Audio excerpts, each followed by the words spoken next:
I'm Tabitha Robinson. I'm the president of the Women's Political Collaborative of Tennessee. Thank you for being here this afternoon for our Lunch and Learn CLE. Before we get started, there's a few events that I just would like to remind our membership about.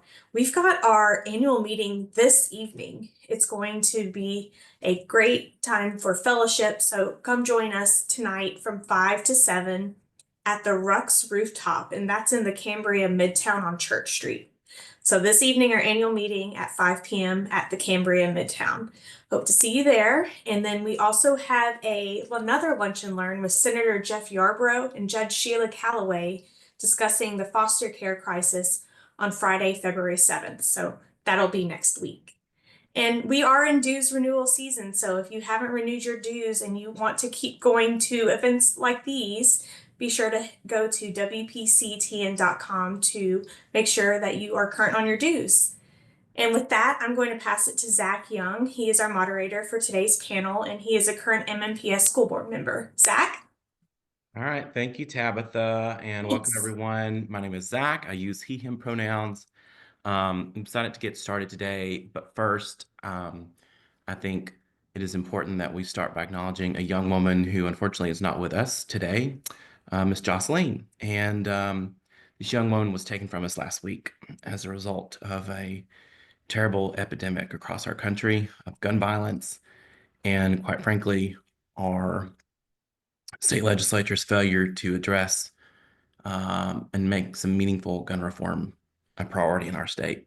And so I think it was important that we started by acknowledging Jocelyn and the tragedy that occurred. But with that, I will move on and get us started. And we have a great panel with us today. And so I'm going to kind of go to each one of them to just introduce yourselves and just very briefly share how exactly you came to be in the education space. And so I guess we can start with, we'll just go from what's coming up on my screen. We'll start with Mr. Mitchell. Welcome. Great. Well, thank you, Zach, and nice to be with y'all today. I am Shaka Mitchell. I'm a senior fellow at the American Federation for Children. We're a national nonprofit that works on making sure that all families have meaningful access to the education best fit for them. I'm also an attorney and I'm a father and I'm based in Nashville. And so I'm right here in East Nashville. My girls have been in a multitude of schools, but we are currently working on what's I think will come up for debate here at the Tennessee General Assembly within the next few hours, and it's the Education Freedom Accounts program. But I've done work in about 20 states and a lot of pro bono litigation work and representation of families across the U.S. And so, yeah, I'm glad to tell a little bit about that experience and what it's looked like in other states. All right, Mr. Connor from Hamilton County. Hey there. So I'm Ben Connor, Hamilton County, and I'm the chair of our legislative delegation from Hamilton County for the board. I have four wonderful daughters that are all in the public school system here in Chattanooga, and that was the catalyst for me getting more involved in the school system. We were discussing just a moment ago before we got onto everything about COVID and the wonders of trying to teach kids through that. I also was sitting on the board for our local preschool at the time. And so navigating the efforts of getting our children educated in the safest and best practices sparked a really burning desire in me to want to help our kids and do the best we can. And I think that today's topic is something that definitely is going to be a long-hounded question about what is the best practice? How do we truly help our children to succeed and be the best that they can be? And Miss Player. Hello, my name is Frida Player. I'm the current chair of the MMPS School Board, or Metro Schools here in Nashville. I got into the education space through my career. I was a union organizer and a union rep for Metro Schools way back when. And then that turned into public service. I worked in the mayor's office under the Briley administration. And then I was appointed by the Metro Council to fill an unexpired term of my predecessor, and then I ran for the full years. So I came from a very unique aspect, and as a from a career part, but then also just as a community and career advocate with our community and representing different organizations there are some existing that are not existing, but understand advocating for our children. Just because I'm a product of public schools, excuse me, and even though I'm a unicorn that I do not have any kids, and I am not a teacher by trade or come out of the academics, so I want to show the community that you do not have to have kids to care about our children, and that really truly takes a village to raise a child and to be invested into our future generations, and that everyone has a stake into it. So I try to walk the walk from being engaged in very different aspects. All right, very well, very well. Well, so I guess before we get too much into kind of the analysis of vouchers and whatnot, I guess a great starting point would be kind of where we're at right now in Tennessee. And so I'm not sure who wants to lead this off. Maybe Mr. Mitchell, I think maybe y'all have more little can explain it more, maybe in detail more. I think your group has been working with the legislature some on what exactly this proposal is that the governor has, and like you said, that they're in special session for this week. So maybe if we can kind of dissect what exactly is on the table when we say vouchers or ESAs or what the whatever they're calling it this week. Sure. That we Yeah, coming up thank with you. acronyms. Yeah, happy to talk a little bit about it. And yeah, the names are not just marketing. So the name actually does matter, so that we get the most accurate picture for what families can do with the funds. But what's currently being talked about is an education savings account program. I actually think, frankly, a better name, but nobody took me up on this, but is an education spending account, because that's what families actually do with it, is they spend. But these programs like this exist in 17 states, ESAs specifically, but actually in more than half the states now have private choice programs. And what those do is allow dollars that have been allocated for a student by the government, local and state governments. It allows those dollars to follow students to the private school of their choice. Now, back in the day, when the first one of these programs started in 1991 in Milwaukee, Wisconsin, it was a voucher. And a voucher is really a single-use program, right? So you get the voucher and you can use it for one thing, and that's tuition. Over the years, this has expanded a little bit, and so that education savings accounts can be used for a multitude of educational expenses. Now, most families still use it for tuition, but you could also pay for tutoring. You could pay for other supplemental education-related, expenses as they go on. And really, what I would say, kind of at the heart of, from my perspective, at the heart of these programs is realizing that no one system is able to accommodate all students, right? You got about 1.1 million students in the state of Tennessee. And as we learned, as Ben was talking about, during COVID, we saw that different children responded differently to whether it was virtual learning or in person, different styles, right? And so I saw that with my 3 daughters. They responded differently to different styles. And so as parents, we're trying to figure out, well, what's the best fit for each child? And sometimes that's going to be a zoned school. And if that's the case, fantastic. Our organization is really not trying to put our thumb on the scales of what parents choose. We just think that parents should be able to have the option to say, hey, if this is not working, where else can I go? So this is being debated right now. Just a quick nuts and bolts of the program. This would come on top of the 2 existing ESA programs that Tennessee has in the state already. One is a program for students with special needs. The other is a program that's what's called the pilot program. It's only for students in lower income students in Nashville, Shelby County, so Memphis, and Hamilton County. That right now, something like fewer than 3,000 students participate. So this new program that's being debated would differ in that it would apply to all students across the state, so regardless of geography. And then there would be in the first year about 20,000 of these scholarship accounts available 10,000 of those would be reserved for low-income students. And then families would be able to use that. They would actually have to attend a private school. So they couldn't use it to homeschool. That's what's currently in the legislature. We'll see what happens in the next, 72 hours. And then students who participate would have to take either the TCAP or another nationally norm reference, criterion-based test assessment, and report those scores to the state. So that's kind of the quick summary, the guts of what's being debated right now. I'd love to jump in there and add, because I've noticed in that conversation, there's three main points that really need to be spoken about there. Because right now in the state of Tennessee, we do have school choice. Hamilton County does a great job with it, where students are able to apply and go to a school outside of their zone. So we were talking about the name, and the name always hangs me up because school choice is what most of my local representatives are calling it. And this is not that. Again, Hamilton County does a great job of it. We have it statewide. What this is specifically talking about a voucher for the schools to be able to take tax dollars and use them in a private manner.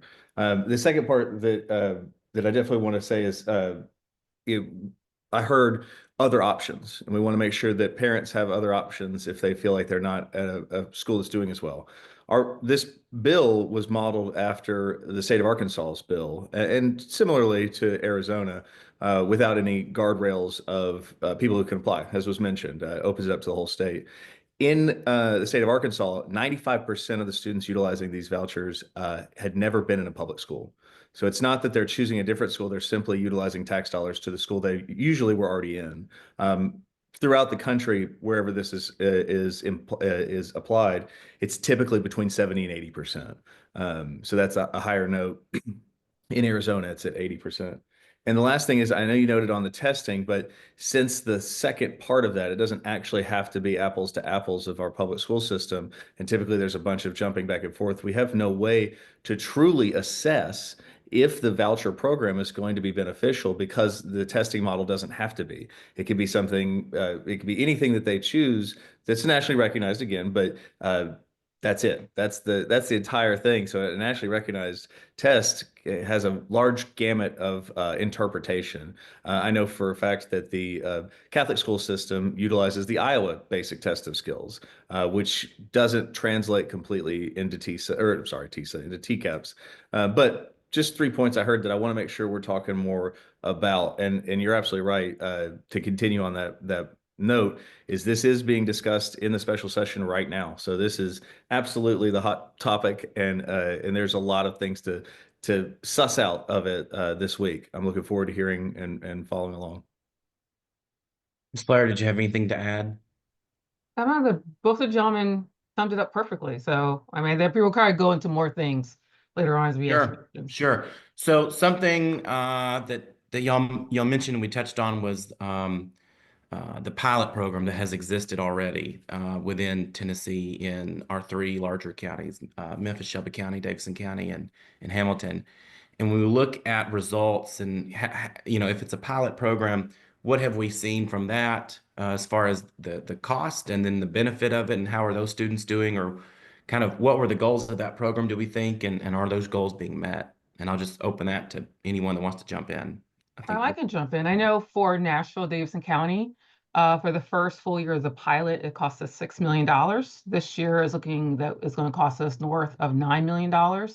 And this is just for the pilot program, as it expands, and we expect it to continue to grow now that there's been more attention put towards it and people understand what is out there. And that affects our budget. So it's not like it's a dedicated aspect of it that we have to absorb that cost in some shape, form, or fashion.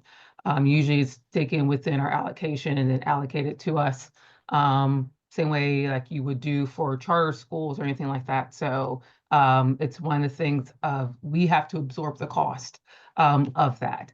We're a large school district, so the immediate effect is not as acute, but it will become acute very quickly.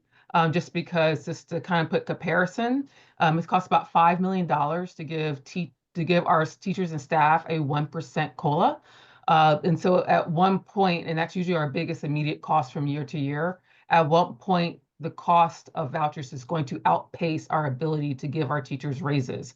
And that's one of the issues that we have with that, with the effect, the immediate effect that's going. As because of testing, we have found here, at least here in Davidson County, or in Tennessee too, but in Davidson County, the students who are on vouchers, when they took the TCAP, they perform lower than our zone high schools and our metro schools. So even in the first year, we're seeing vast improvement or even equal improvement to what our metro schools is doing as a whole. So we do not even see the academic gains that we're having. There's been studies for other ones that actually students who utilize these vouchers in the majority of private schools actually regress compared to their public school counterparts. So that's one of the issues that we are concerned about, because since they are private schools, they're not held to the same standards as we are the state are, whether it's attendance, whether it's testing. They don't have to take TCAP, like Mr. Connor said. They could take another assessment. And so you're not comparing apples to apples. So if you have a different testing mechanism, might be one level of proficiency, but then TCAP, I also want to say about our TCAP testing. We have one of the hardest assessments in the nation under the TCAP testing. So if you choose another assessment that is not as rigorous as TCAP, you're not doing a true assessment of the rigor that the schools that will actually participate in it. So that's also one of the things that's coming up that we are also concerned about. Yeah, I'm happy to jump in. Yeah, please go ahead. Yeah, because I think so. I'll say I agree with Frida in one thing. We want to make sure that we're looking at apples to apples, or as close as we can get when we're making comparisons. And unfortunately, that academic quote that she mentioned is actually incorrect in that it's not an apples to apples comparison. So in the first year, because remember that the pilot program is for low income students. So if you ask how a group of exclusively low income students performed on test as compared to the whole district, well, that's not an apples to apples comparison, because you're comparing them to middle and upper income students. So in fact, when you looked at how ESA students compare to other low income students, what the state said, and I'm quoting, the department analyzed how ESA students performed compared to economically disadvantaged students in their home districts, which showed economically disadvantaged students in the ESA program outperformed their public school peers in ELA, that's English Language Arts, and math. What that looks like in Nashville is that in Metro Nashville, economically disadvantaged students, only 16% are proficient in English Language Arts. 27% of the ESA students were proficient. Now, both those numbers have a long way to go to get to the top, right? I think all of us would agree on that. But I just want to make sure we're making the right comparison, which is to look at low income. This was a group of exclusively low income students. And so I think that's the way to look at it. In terms of the dollar amount, the something that's in the current legislation is a hold harmless sort of provision. And so a new fund is set up so that the students and the districts really that might lose students to the ESA program, they would be held financially harmless for a number of years.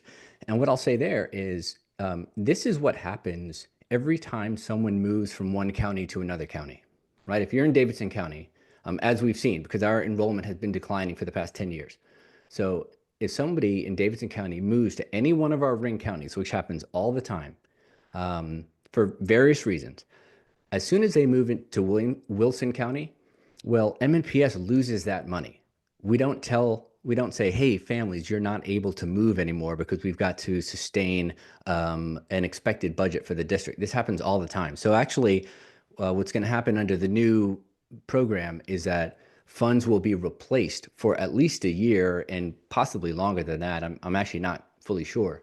So that the district will actually have a longer sort of financial off-ramp. And I'd like to respond to that. There are two parallel bills. The ESA does not, we in the bigger counties are not subject to the hold harmless. That's only for the new counties with the new vouchers. So Shelby County, Hamilton County, Nashville, Davidson County, we are not held to that standard. So there's also, understand, there are two different bills.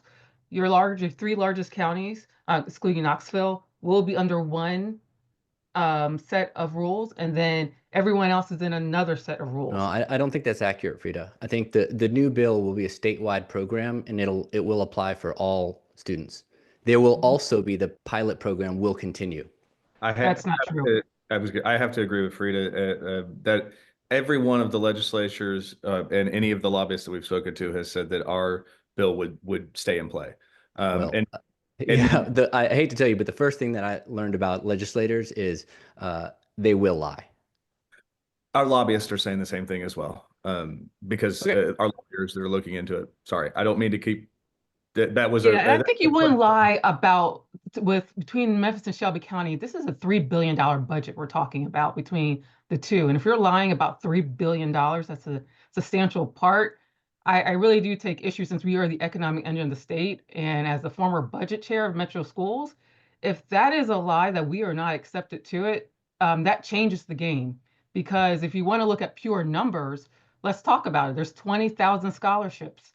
And if that's going to be Davidson County, Shelby County, and Hamilton County, we are going to eat up that voucher system, where the other counties, Williamson, Wilson, Sumner, are not going to have the sheer access, because we will just take it by sheer volume if it applied just to if we were eligible for the current bill. And I do so, not think the state legislature, whose power base is in those counties, would actually go for that just for our counties and not for our surrounding counties. and so to that point, Frida, do we know in the legislation that's proposed, is there any sort of mechanism to kind of ensure some equal distribution across the state to how these vouchers are allocated? I know there's something in there about, half of them would be for families making less than 400% of the poverty level, though I believe that's It's a actually relatively high. if you max out the numbers, it's not the poverty level, it's the free and reduced lunch level. So Okay. it essentially comes out to 555% of the poverty level,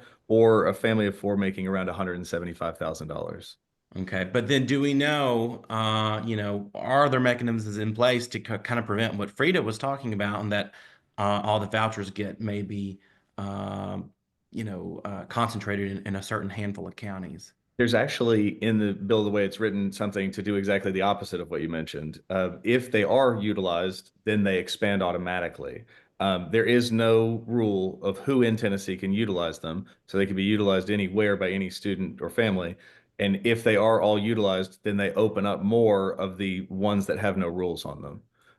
And just to say again, like to make a couple of points there too, we also are seeing testing down now. It's important to note that Hamilton County wasn't expanded into the current voucher program until after Nashville and Memphis were already in there. So we don't have as many numbers, but we do also see the same disparity of those students making lesser test scores than our public school students. We also have seen returning students that are showing deficiencies in grade level. And then the last thing that I've got to say, because Mr. Mitchell brought it up about the fact that sometimes people aren't as truthful as they could be. This hold harmless is assuming part of Governor Lee's budget. And Governor Lee, this is his second to last budget. Next year is typically referred to as a lame duck budget, as his last year. So it's absolutely understandable and plausible, and the conversation line that the hold harmless will not be there long term. Yeah, I think it's again important to know, and I've got that same data set for Hamilton County. If folks would like it, and I'm happy, Zach, to share that around later. But again, that financial piece is certainly important. I do think that the legislators are making an effort to again to hold harmless, which is not something that happens when people move, which just happens throughout the year. So it is kind of a luxury to be held harmless. But even in the numbers that that Frida cited, that 6 to 9 million in 2023-24 school year, MNPS expended $1.69 billion. 6 million is dust. It's budget dust, is what I've heard it called. Right now, 6.6 million to me would be a big deal, but a $1.7 billion expenditure, 6 to 9 million is a drop in the bucket. You can't even buy a building. James Lawson High School cost $122 million to build, and students there are still academically struggling. But I think the more important point is, frankly, if we're talking about finances, in some ways we're talking about the wrong thing, because what we should be asking is, what about for the families for whom their current system is simply not working? Are we going to talk to them and say, are we really going to tell those families, you're stuck, you have no other options? That to me that's what's untenable. And so I want to also make it clear, I don't think this program is a panacea, right? There are lots of other things we need to deal with. We still need to deal with redlining issues that have existed for decades. We still need to deal with, better teacher prep and teacher and leader preparation.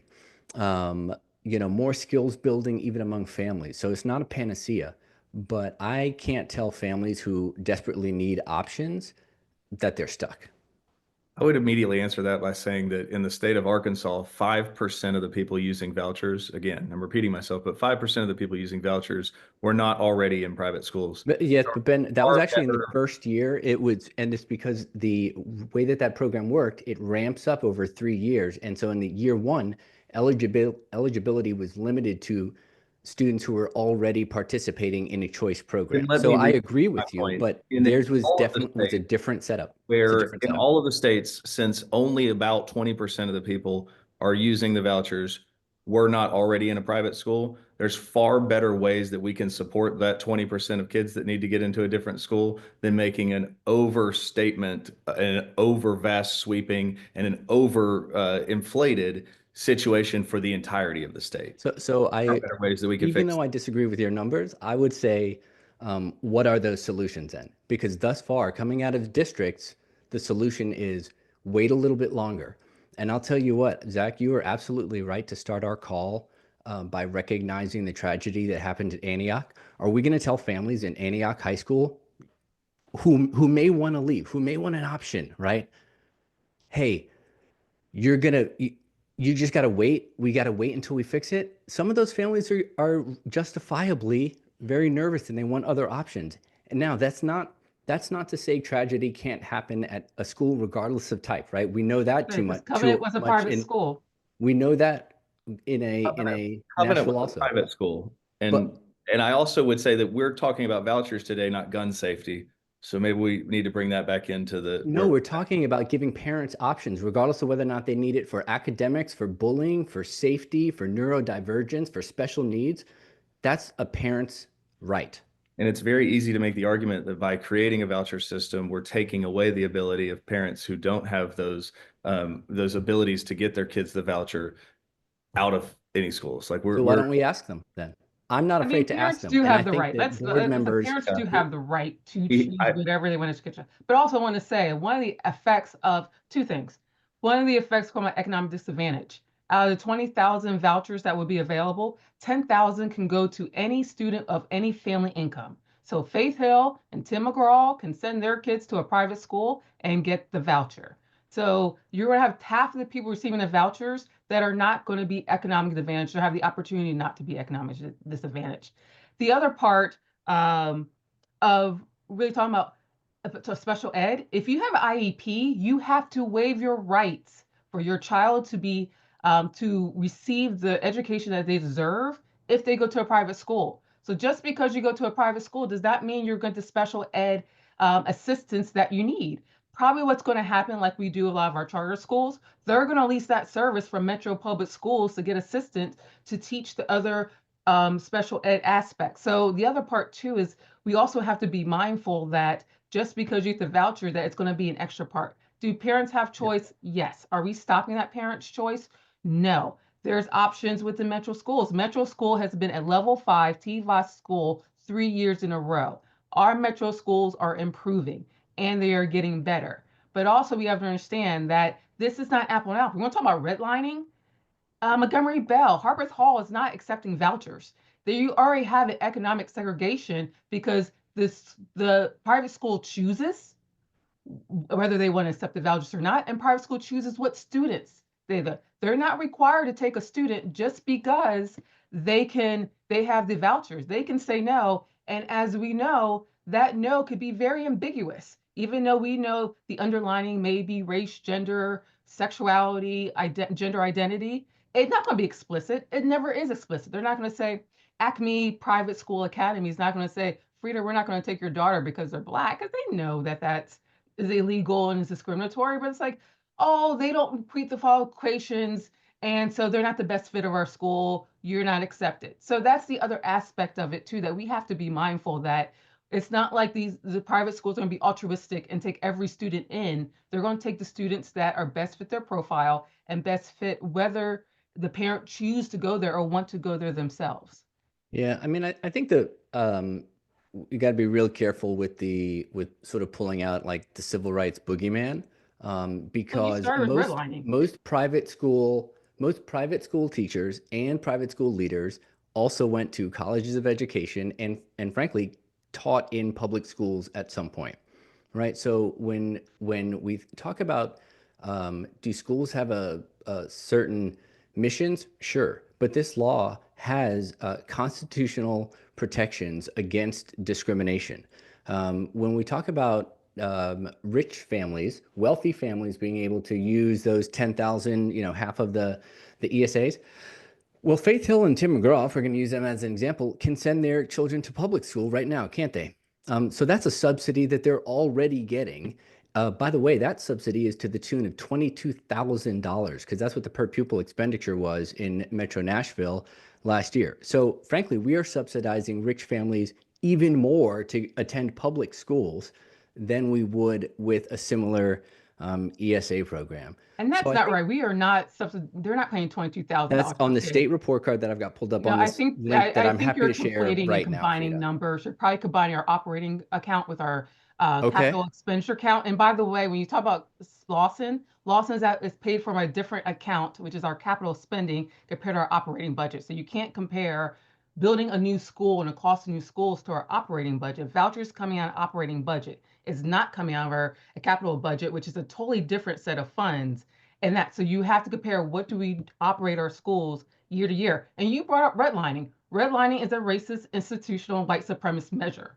And that's been That had started by nothing to do with educated private people schools. who are Redlining was a exclusively function trying to of let government, a city. economic segregation happen that usually fall around race lines since the 1960s. So don't In say I'm public putting out a schools, racist Frida, boogeyman when it's also an instrument of white redlining is a supremacy. public school is a public school construct. So Okay. yes, So I agree with you. We agree on what the definition of redlining is. Redlining happened because the government said we don't want these kids in our schools. That's absurd. And guess what? You want to know how those kids are doing now? You know how the public high school of zone in your district is doing. Glencliff, fewer than 5% of those students are proficient in math. Fewer than 14% are proficient in ELA. So you're going to tell those families, oh, well, you know what you can do? You've got choices. You can go to Hume Fogg or MLK. Well, that's a joke. It's a joke. It's out of reach for those families. This is going to give some families, not all of them, but it's going to give some families a chance to do something different. I'd be So interested with to this know legislation, when it comes to the choice that the parents will get and the schools that they can choose from, what is this legislation? What does it require of the school? So I mean, is it any private school can accept this this voucher for the tuition, or do they have to be? I know the Department of Education has Yeah. levels of private schools based on certain characteristics, I Yeah. believe, whether or not those teachers are licensed. What are the requirements for a private school in Tennessee to accept a voucher? Yeah, Tennessee has, as you mentioned, has 5 different categories, we call them, of non-public schools. And so this program would be restricted to the first 3 categories, which means that they've got to be accredited by by a national accrediting body. There's some different sort of accreditation metrics there. There are also some financial transparency and audit measures in place. You want to make sure that, for instance, and this happens with the accreditation process too, that it's a school that didn't just start, yesterday, say, to kind of a what might be called a pop-up school. I see that's in someone asked about that in the chat, and so that accreditation process in Tennessee is kind of designed to make sure that schools have gone through some sort of check. And so, by the way, the biggest accreditor of private schools is the same accrediting agency of public schools, and that's Cognia. And so they're one of the approved accreditors. All right, and so we talked about when you look at or you have the conversation of school choice, and it's not just public versus private. There's also for most counties or many counties in Tennessee, we have a healthy number of charter schools, and so I'm curious when you look at the choice that parents have already, what do we foresee the impact on charter schools being with an additional option coming into play? Because much like your traditional zone schools, their funding is going to be based on student population. And do we see potential detrimental effects to the charter schools because maybe they're not performing as well as some would like? I Yeah, think I'll happy to let one of the board members Yeah. take that. Yeah. I think it does because it stiffens up the competition. There's only so many. You have now charter schools are not just competing against your traditional public schools and your charter schools. The very reasons in the marketing talking points, the parking parts that charter has is you get a smaller intimate classroom compared to your regular zone schools or and the magnet schools. So now they're going to be competing with private schools because you're both saying it's small, intimate um, classrooms, smaller student teacher ratios. Now they're going back and forth, and then eventually they're going to compete for the same funds and the same seats. Charter schools can only exist, they have a certain amount of students to get the pure people amount as a foundation for their operating funds. And then they get other private gifts on top of that, that usually creates the whole operating budget for charter schools. So if their charter school enrollment goes down, then that means their per pupil goes down, and that means the cost to actually run the school, because you don't have the economies of scale where you can shift schools, or you can close a school and go back to another. Once a charter school closes, a charter school closes. When Metro School closes a school, we were able to consolidate them and send them to another school. So that is one of the difficulties it's going to have. We have seen already with current new charter schools that have been granted a charter. We have one school now that can't open because they can't find affordable commercial space to make it sustainable to open a school in a first year as a smaller classroom to do. And that's one thing that usually charter schools, you start with one grade and you increase each year. Well, that's the same thing for private school. If you look at Nashville, and I'm pretty sure for Williamson County and Wilson County, the price per square foot for commercial space has skyrocketed during the development of the economic economy of Nashville and its surrounding counties.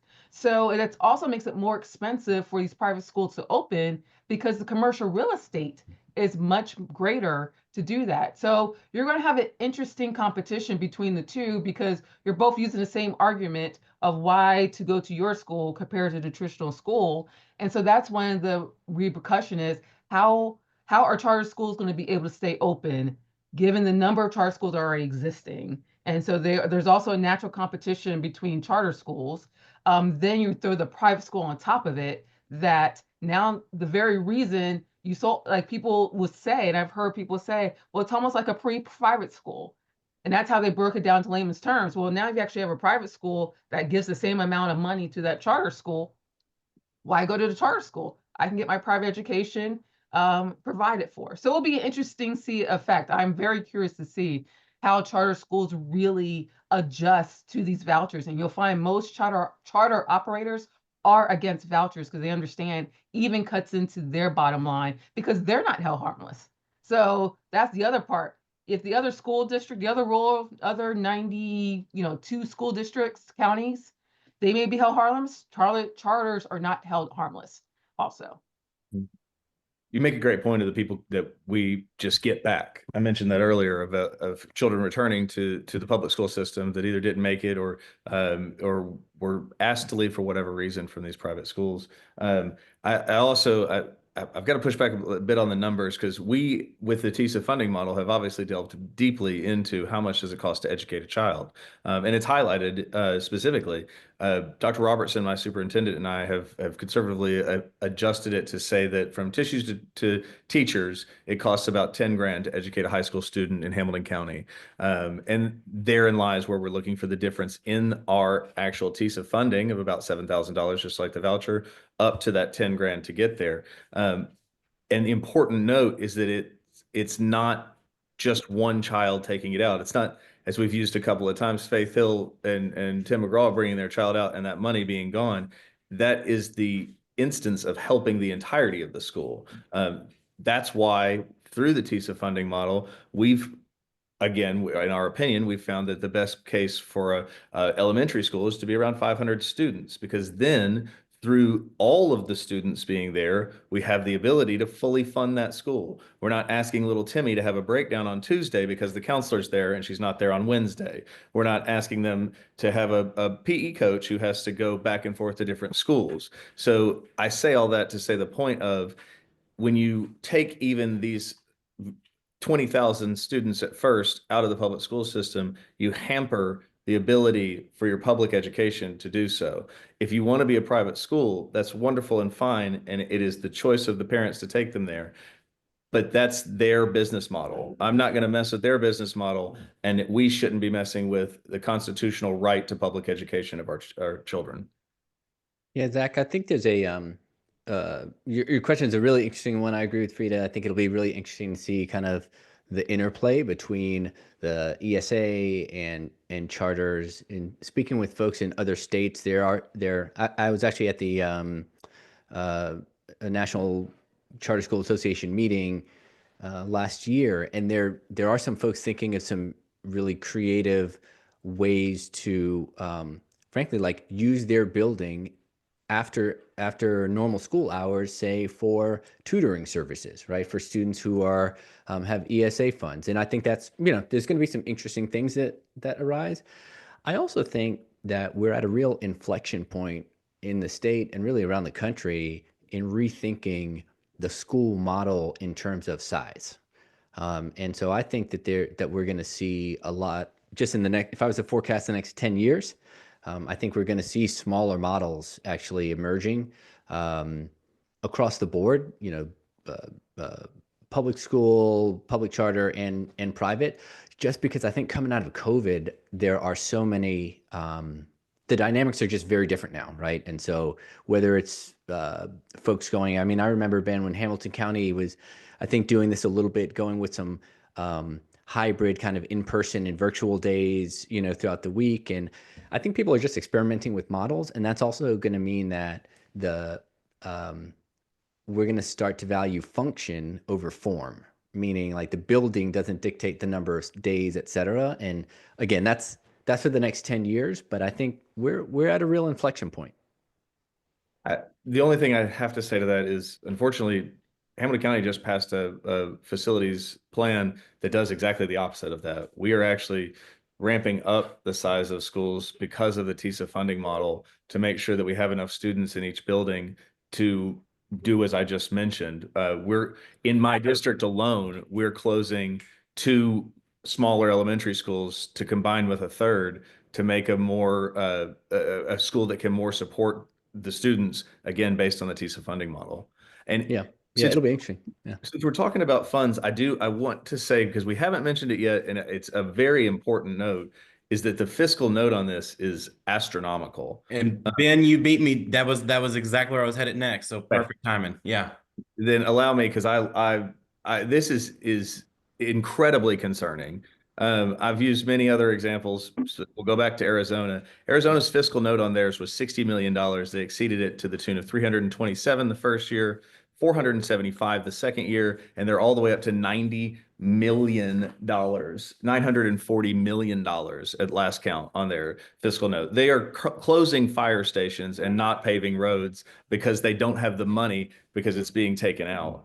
In our bill alone, the last year's version had around 860 million for the fiscal note when you mapped it all out. In the new one, I've heard differing opinions. Obviously, it's still fluid, of around 400 million. But one of the most concerning aspects of our bill, and probably the reason when someone asks me, what's the first thing you want to say that's bad about this bill? I immediately say that there's a $131.5 million bribe in this bill. Our teachers will get a one-time $2,000 bribe to support this because the teachers are almost universally against it. And I say it like that because that's what it is. And our teachers don't deserve to be bribed. They deserve a thriving living wage, not a one-time bribe to try to get them to support bad legislation.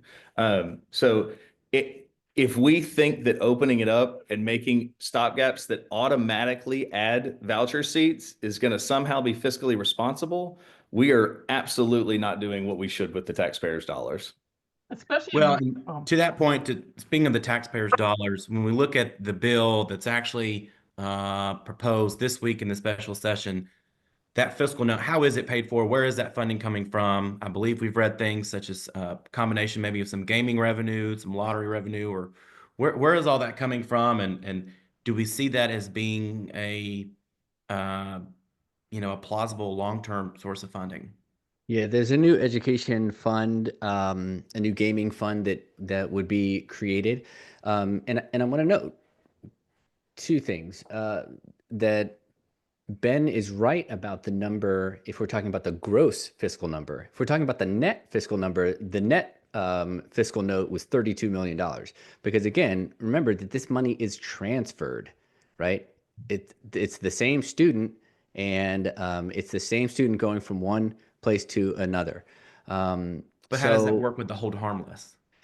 The hold harmless is going to be some sort of time limited thing, I guess. And Okay. again, And sorry to interrupt, I just yeah, as all of us tease know, that. there's really only like one person in the state who really understands the TISA, and and she's busy. But I think again, it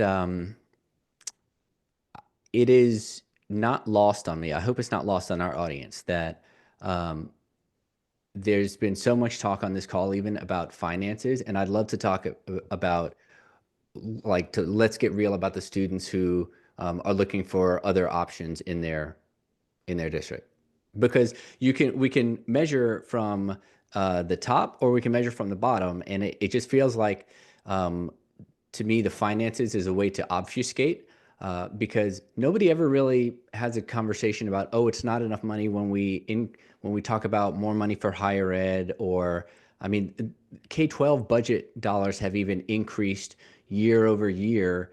And, could they increase more? Of course. And I'm not necessarily against that. I just think like we're trying to have a quality outcome for students at the end of the day. That's what I think we should be talking about.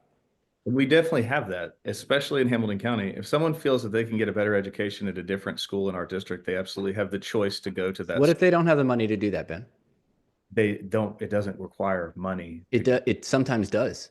It sometimes does. Low-income students in Hamilton County, only 18% are proficient in ELA. 18%. So we have the ability for them to go to any school as long as they apply. And we also have a busing system. Can they go to the public school up on the mountain? They can't do that. They can. 110%. My child in District 6 could absolutely go to Signal Mountain High School if they simply applied. In fact, my down the street neighbor does. In Hamilton County, and this is a statewide law, children are allowed to apply and go to a different school. And if you're about to argue with me, let's talk about Ray County. There's only one high school. There's also no private schools. So this point is moot there. And the money will only continue, if it's stolen from these children in Ray County, hurt them further. So again, I repeat, school choice is not what we're talking about, because that is a thing in Tennessee and Hamilton County does it well. So if that's the case, what I hear you saying then Taxpayer dollars is that going private there's so school. much school choice in Hamilton County that families wouldn't want to do it. If that's the case, then what would be the harm in asking? That we are Because stealing. people be sold a bill of goods like they do. I mean, that's the thing. We have choice. We have charter schools. There is choice. You don't have to go to an MAPS school. You can go to a charter school, and that is choice. Choice exists. And so that's also part of the thing. But if we want to talk about like bottom down, over 40% of the counties in Tennessee do not have a private school. And if you want to go, you want to even expand it even more, like 82% has 3 counties or 3 private schools or less. So if They you have don't a have schools because there's not freed up capital for parents to be able to afford them. And I no, want to it's not. thank you, Frida, for finally voting to support a charter school. But the MNPS board only approved charter schools in the past 2 years because we've been talking about private school choice, and we realized that there is going to be an exodus from our district, from public schools if we don't do something and give families options. So in some ways, I like the same arguments that are being made now about the ESA were made 5 years ago about charter schools. It's the status quo wanting to maintain the system for the system's sake. Part of the Okay, reason. so to that point, I guess I'm curious. So if this particular program been working on for several years. Before that, charter schools were worked on. Let's assume this passes. What do we see as uh, the next big push that from the school reform groups would be? What would be the next step for Tennessee to take? Well, Um, I'll just say this. I mean, sure. and then because I do want to hear from Ben and Frida. I was with in the fall. I got to interview for a project I'm working on, superintendent of LA Unified District, Ben Carvalho. He had been in Miami-Dade prior to that. LA Unified, I mean, this is crazy. 550,000 students. 550,000 students. I mean, it's crazy. But he was in Miami-Dade, and he told us that in Miami-Dade, I think it was 3 out of 4 students attend a school that's not their zone school. So right now in Florida, 400,000 students use their ESA program. About the same number of students, about 400,000 students participate in charter schools. And then the remainder, I mean, there's 3 million, so do that math. That's at 2.2 million are in public schools. He really felt like it has given families now that like they rethink their choices. He said now families in Miami-Dade, they know that they can come to the district, Miami-Dade, for these options, and we're good at these things. There's some private schools that are good at these other things. There's some charter schools that are good at these other things. And he didn't really view it as like hostile competition. He just said like it's a menu of options. That's where I hope we get to. Okay. Well, and I just looked. I think I'm getting a text message. We're coming to the end of our time. So I guess to close, we'll just go to each of y'all just for a quick 60-90 second kind of wrap up of any last thoughts you want to share before we get off of here and before we get hooked off the stage. And Frida, I'll start with you.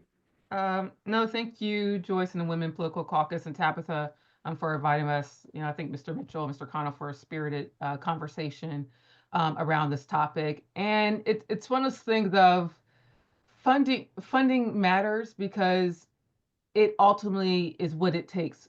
Education is a service-based um, uh, service, excuse me, for lack of a better word. And ultimately comes down to funding. Today, Nashville gets 38% of the metro budget compared to it did under the Dean administration 20 years ago when it was up to 49%. And we're doing 30% with more students than they were back almost over a decade ago. And so it does matter because it matters of what resources we can provide to give that individualized attention. It costs, especially if IEPs, to give that different aspect. And we would love to be innovative on. That's why we have academy models where students now have to go to their zone school, but they can go to the school that actually goes to their passions and goes to the interests that they have.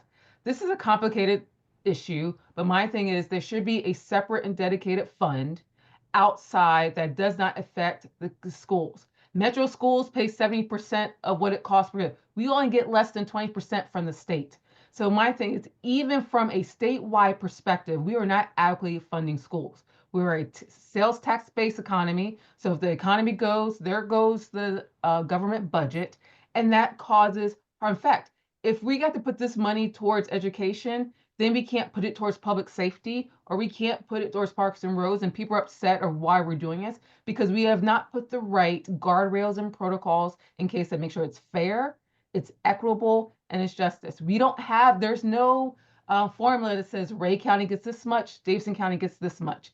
A lot of it is going to be based on the whims of the Department of Education, and that's the difficult part. That is not a thoroughly thought through bill. There's not certain guardrails that will protect our rural counties because they will be treated from our urban counties. And we just want to give people a true part.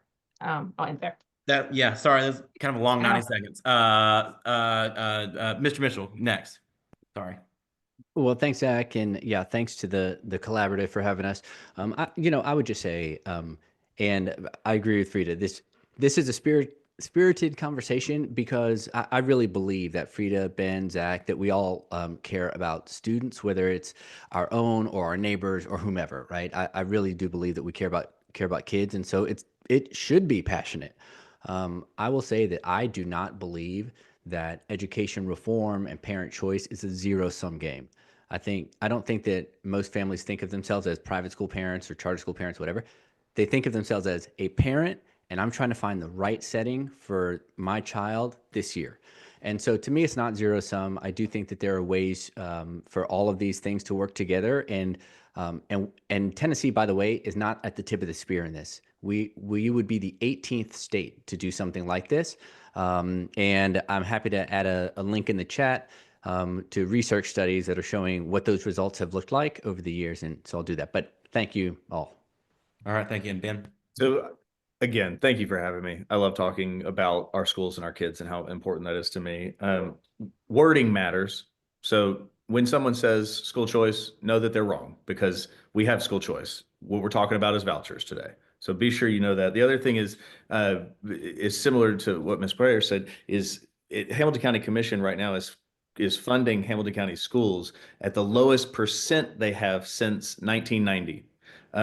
And what I mean by that is we are getting more money than we ever had, but less of the millage rate than ever before. So funding matters, to repeat. When we passed as a board our legislative agenda against vouchers, just like the Tennessee School Board Association did, one of the overarching conversations that was in that was, why are we in a rush to expand a pilot program that was supposed to last 5 years? We have not gotten any of the data back substantially, other than looking that it's bad. And we really need to, if we're actually going to do our due diligence, let this thing play out of the ones that we've got and see if that's the right thing. So far, it's showing that it's not. And I'm just very hopeful that we don't expand this, because the other 18 communities that are doing this, I could say, are absolutely abysmal messes, just like Arkansas, Arizona, and the many others. So let's not fall into the trap when we can already see how bad it is. All right. Well, I have to say, y'all made this relatively easy to moderate today. Didn't have to, y'all kept the flow going. I didn't have to throw too many questions out there. And this was great. But Tabitha, we will turn it back over to you to close us out to the Women's Political Collaborative.